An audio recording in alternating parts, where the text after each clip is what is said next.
Davos येथील world economic फोरममध्ये विविध राज्य सरकारांनी गुंतवणुकीचे करार केल्याची माहिती समोर येते आहे। याच फोरमच्या व्यासपीठावर तेलंगणा सरकारला शेती, वाहतूक नियंत्रण, सायबर सुरक्षा, स्टार्टअप्स आणि हवामान बदल या क्षेत्रात पूर्ण मदत करण्यासाठी गुगलने उत्सुकता दाखवली आहे। हवामान बदल, शेतीवरील त्याचा परिणाम तसंच शहरी भागातील प्रदूषणाचे प्रतिकूल परिणाम यावर उपाय शोधण्याबाबत मुख्यमंत्री रेड्डी यांनी संजय गुप्ता यांच्याशी केलेल्या चर्चेनंतर गुप्ता यांनी मदतीचं आश्वासन दिलंय। तसंच मुख्यमंत्री रेड्डी यांनी हैदराबादमध्ये देशातील पहिले गुगल फॉर स्टार्टअप्स हब सुरू केल्याबद्दल गुगल टीमचे आभार मानले। तर शिष्टमंडळाने शेती क्षेत्रातील अतिरिक्त खत वापरामुळे होणाऱ्या दुष्परिणामांवरही चर्चा केली।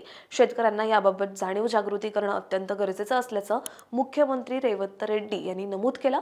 मातीची गुणवत्ता आणि शेतीशी संबंधित समस्या सोडवण्यासाठी प्रतिबंधात्मक उपायांवर काम करणं आवश्यक आहे असं प्रतिपादन रेड्डी यांनी केलं। यावेळी गुप्ता यांनी वाहतूक नियंत्रण, सायबर सुरक्षा, शेती, स्टार्टअप्स आणि हवामान बदल या सर्व क्षेत्रात तेलंगणा राज्याला पूर्ण सहकार्य देण्याची तयारी दर्शवली आहे। तर प्रादेशिक आर्थिक विकासासाठी तेलंगणाच्या CURE, PURE आणि RAREच्या फ्रेमवर्क बद्दल आणि हैदराबादला प्रदूषण मुक्त करण्याच्या राज्याच्या योजनांबद्दल माहिती मुख्यमंत्री रेड्डी यांनी दिली।